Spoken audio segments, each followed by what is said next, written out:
Assalamualaikum warahmatullahi wabarakatuh. Waalaikumsalam warahmatullahi wabarakatuh. Teman-teman, pada malam hari ini saya sudah bersama dengan Mbak Kendil. Kita akan membicarakan satu hal yang penting. Namun sebelumnya teman-teman jangan lupa di subscribe bagi kalian yang baru bergabung di channel ini, supaya kalian sebagai pendukung sekaligus tidak ketinggalan video-video terbaru dari kami. Kita berbicara tentang oknum dukun dengan modus penggandaan uang lagi, Mbah. Ya. Jadi kemarin kita sempat membahas yaitu dukun Wawon. Ya. Ini ada beberapa informasi terbaru dari berita tersebut. Kita mengetahui dari informasi yang baru kita terima bahwa 3 tersangka yaitu Wawon, Solihin, dan Dede Solehudin itu memiliki tugas masing-masing dalam perbuatannya. Ya. Jadi yang atas nama Wawon itu sebagai skenario untuk menjalankan misinya tersebut. Kemudian saudara Solihin sebagai eksekutornya. Kemudian untuk saudara Dede Solehudin ini sebagai orang yang menghilangkan jejak. Jadi dari penyelidikan polisi juga diketahui bahwasannya Dede Solehudin ini juga keracunan, Mbak. Ya. Tapi setelah polisi melakukan penyidikan, diketahui bahwasannya untuk keracunannya Dede itu adalah disengaja untuk menghilangkan jejak. Ya. Sehingga kasus itu seperti kasus biasa, bukan tindakan pidana. Ya. Kemudian yang paling penting adalah dari penyidikan polisi ditemukan ada sebuah rekening dengan nilai 1 miliar rupiah atas nama Dede Solehudin, Mbak. Ya. Tapi untuk prosesnya masih dalam penyidikan terkait motif ekonomi dengan menguasai harta milik korban tersebut. Karena kan korbannya ada anak-anak tuh, Mbak. Ya. Terus kemudian ini gimana, Mbak ya? Saya bingung soalnya ini kan yang jadi sindikat utamanya adalah Wawon. Ya. Kenapa kok rekening senilai 1 miliar rupiah itu kok diatasnamakan Dede Solehudin?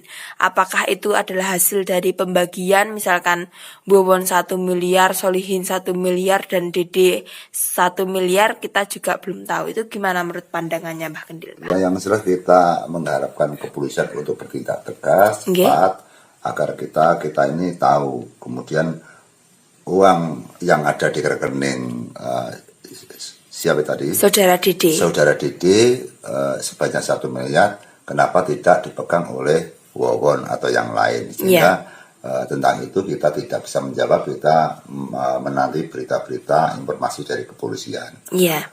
Yang perlu kita tekankan bahwa kalau kita renungkan, sepertinya tidak ada habis-habisnya. Iya. Mungkin setelah adanya pembantaian atau pembunuhan atau penipuan secara penggandaan uang yang dilakukan oleh Wawon, itu mungkin kapan lagi atau berapa tahun lagi atau berapa bulan lagi akan ada lagi. Sehingga kejadian-kejadian seperti ini masyarakat lengah, masyarakat terlalu percaya kepada orang, masyarakat menginginkan yang cepat menjadi orang kaya. Sehingga dia tidak mau bekerja keras, artinya ingin istilahnya ingin mencari uang secara jalan pintas dengan dalih gaib. Sehingga dengan hal-hal tersebut maka kita menghimbaukan kepada teman-teman semua jangan percaya pengambilan atau cara-cara untuk meraih kekayaan dengan lewat jalur gaib. Kemudian kita ingat pada era dulu kita ada informasi atau berita pembantian dan pembunuhan dengan pola yaitu penggandaan uang yang dilakukan oleh Kanjeng Dimas taat pribadi. Kasusnya sama, Mbak. Kasusnya sama. Ya. Sehingga menipu orang dalam arti mendatangkan harta benda, mendatangkan uang, itu dalihnya itu banyak. Ada yang memakai keris, yaitu keris umpiang jimbe, katanya bisa untuk makan, bisa untuk mendatangkan uang. Kemudian bisa mengambil dari jenglot atau bedol karang, itu katanya juga jibnya bisa untuk mendatangkan uang atau bisa menggandakan uang.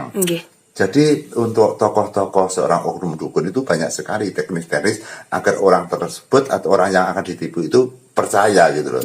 Sehingga kita juga susah. Jadi dari keterangan makar-makar itu tidak hanya oknum dukun, bahkan ada oknum-oknum kiai pun yang juga menangani dan melakukan dengan makar-makar penggandaan uang gitu. Jadi di daerah kita ini banyak, Mbak, korban-korban dari penggandaan uang dan banyak banyak sekali tokoh-tokoh orang yang punya kemampuan untuk menipu orang. Sehingga maksudnya saya maksud penipuan itu ada cerita di Kediri, itu ada sosok yang menipu dengan mendatangkan uang. Pada suatu malam setiap orang dimintai 200 juta, sekitar 20 orang.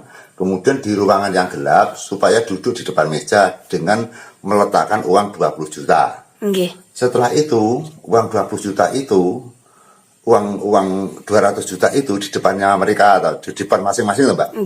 Setiap orang membawa 200, satu orang bawa 200, ada orang lagi membawa 200 itu juta. waktunya bersamaan ngoten apa? Ya berkumpul. 20 iya. orang itu berkumpul dalam satu ruangan gitu loh. Ada meja panjang. Setiap orang yang butuh digandakan uangnya yang asli ditumpuk di depannya dia sendiri. Dengan membawa kain gitu. Nah, setelah waktunya malam tiba jam 1 malam, terus kemudian lampu dimatikan oleh paranormalnya itu atau oleh oknum dukun itu. Kemudian lampunya mati, tiba-tiba uang 200 juta itu hilang. Nah, hilang itu sama dukunnya, sama oknum dukunnya disuruh untuk melihat. Coba lihat uang yang ada di depanmu. Kemudian dilihat, itu teman saya korban itu masalah. Saya bisa cerita itu ada bukti, ada saksi. Kalau tidak ada saksi saya ngarang nggak bisa ini. Mbak. Jadi teman saya menjual pekarangan, dapat uang 200 juta diajukan untuk penggandaan. Setelah uang tadi yang 200 juta hilang, kemudian lampu dimatikan lagi, kemudian suara mak blek gitu, terus ada tumpuan uang yang banyak sekitar 1 miliar. Dan kemudian untuk itu uang akan dicancang oleh dukunnya, dimatikan lagi, di mantra-mantra doa-doa gitu. Terus akhirnya setelah itu lampu dinyalakan lagi, terus uang itu supaya untuk dibungkus dengan kain tadi, dibungkus, diperingatkan itu jam sekitar 3:30, Mbak. Jam 3:30 malam diperintahkan orang 20 itu supaya pulang, tidak boleh tidur. Kalau nanti tidur maka uang itu akan hilang. Sehingga hanya menanti sekitar 1,5 jam, Mbak, itu, Bang. Orang itu pulang semua karena sang oknum dukun memerintahkan untuk dibawa pulang, terus kemudian dimasukkan dalam lemari ditunggui, terus kemudian besok jam 8 supaya dibawa ke bank untuk disimpan ke bank gitu loh. Nanti kan ditukar uang bank, ganti uang, bukan uang penggandaan, menjadi uang asli itu dari prospeknya si dukun itu. Setelah teman saya yang bernama Sasongko dari Desa Dawung Beduk, Kecamatan Ngaju, Kediri, yang saya ceritakan korban dari teman saya. Kemudian uang itu dibawa teman saya pulang, dimasukkan lemari. Dia menunggu, tidak boleh tidur tadi perjanjiannya. Kemudian semua 20 orang juga pulang semua ke rumahnya masing-masing. Juga tidak tidur. Yang anehnya pada saat jam 5:30 orang 20 ketiduran semua sampai jam 9 pagi. Kayak disirap. Seperti sirap. Akhirnya terus kemudian si teman saya itu langsung lari ke almari. Ternyata tidak ada uang, yang ada hanya kain saja. Akhirnya orang 20 berkumpul, terus kemudian mencari sosok oknum dukun. Ternyata oknum dukun itu lari kemana tidak tahu. Ternyata rumah yang diduduki adalah rumah sewaan atau kontrakan. Nah, kemudian pada era zaman dulu itu kan KTP bisa ganda, Mbak.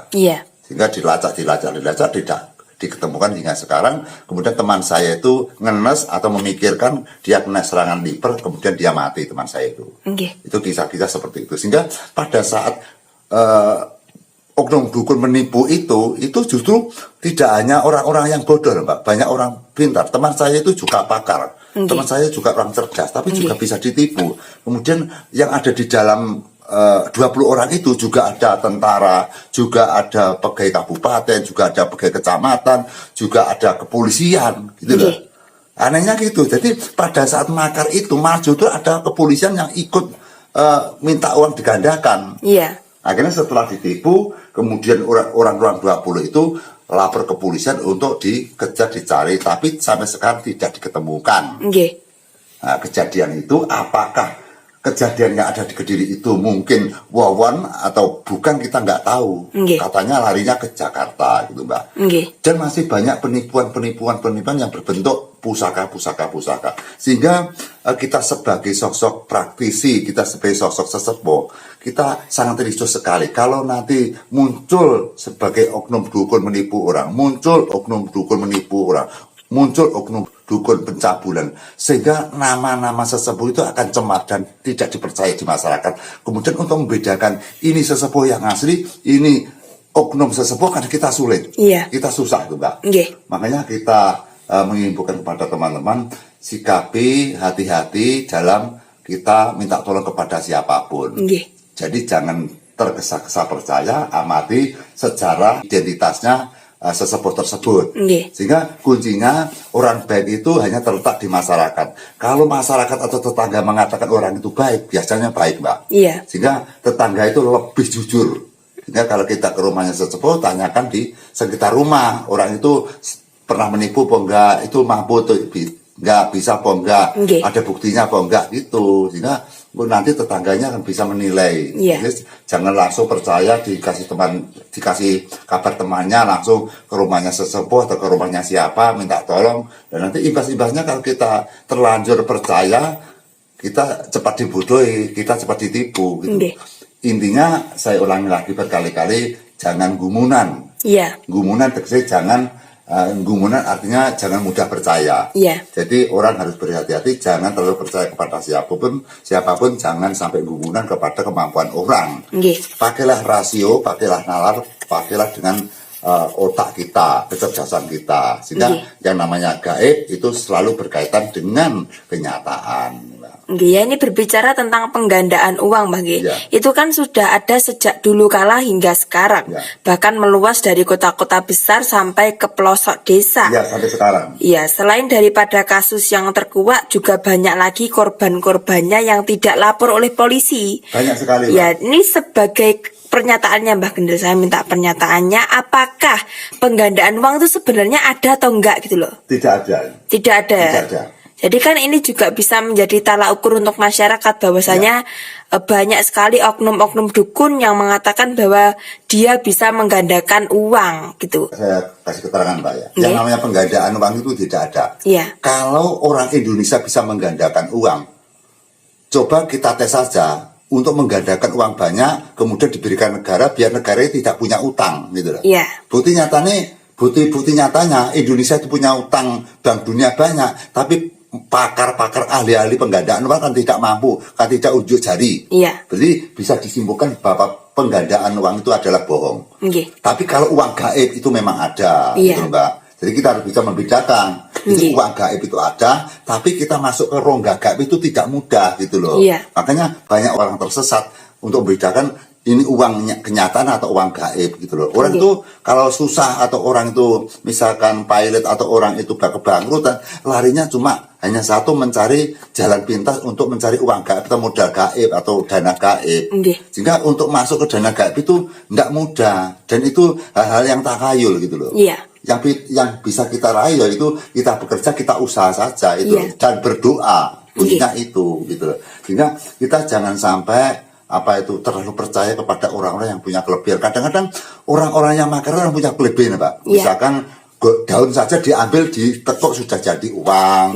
Terus kemudian seperti kotak dipukul, kotak kosong dipukul ada uangnya. Itu kan hanya hipnotis atau tipu daya dari mata saja. Sebenarnya itu kotak kosong, mata kita disulap, perasaannya halunya seperti ada uang gitu loh. Jadi hanya penipuan belaka gitu loh. Ujung-ujungnya nanti kalau tidak bertengkar, kemudian dia akan mengeluarkan kejahatan untuk membunuh sebagai menghilangkan jejak. Untuk membunuh si yang ditipu itu gitu. Ujung-ujungnya pokoknya kalau ada orang pemakaran uang itu nanti yang pertama adalah lapor polisi. Kalau lapor polisi tidak berhasil, akhirnya cuma diam saja. Kalau tidak begitu, kemudian yang menipu itu takut kebongkar, membunuh kepada yang ditipu. Cuma seperti itu. Sehingga langkah-langkah seperti ini, kalau kita itu selalu menjadi korban-korban, itu nanti tidak ada habisnya kepolisian untuk mengurusi. Sehingga kesimpulannya, kita saja yang berhati-hati, jangan mudah percaya kepada siapapun gitu loh. Ya teman-teman, kita bisa mengambil pelajaran dari video ini bahwa memang diantara kita, baik saya sama Mbak Kendil ini juga mengalami kesulitan ekonomi. Tapi ini juga menjadi himbauan bagi kita semua teman-teman bahwasanya kita bisa melakukan kerja yang nyata. Mbak Kendil tadi juga sudah memperingatkan kita bahwasanya yang namanya penggandaan uang itu tidak ada. Saya tegaskan lagi, penggandaan uang itu tidak ada. Tapi kalau uang gaib tadi juga sudah dijelaskan sama Mbah Kendil itu memang benar adanya. Dan untuk membedakan antara uang gaib atau penggandaan uang itu kita memang susah. Lalu bagaimana cara kita untuk menyikapinya adalah dengan cara berhati-hati, jangan mudah percaya seperti kata-kata Mbah Kendil yang mengatakan jangan mudah gumunan, ngaten Mbak nggih. Ya. Ada tambahan lain mungkin, Mbak? Saya kira cukup sekian, Mbak. Kalau cukup sekian teman-teman, kami akhiri, jangan lupa di subscribe channel ini supaya kita bisa terus menyaksikan Mbak Kendil untuk membagikan pengalaman-pengalaman beliau. Cukup sekian, sampai jumpa di video kami selanjutnya. Wassalamualaikum warahmatullahi wabarakatuh. Waalaikumsalam warahmatullahi wabarakatuh.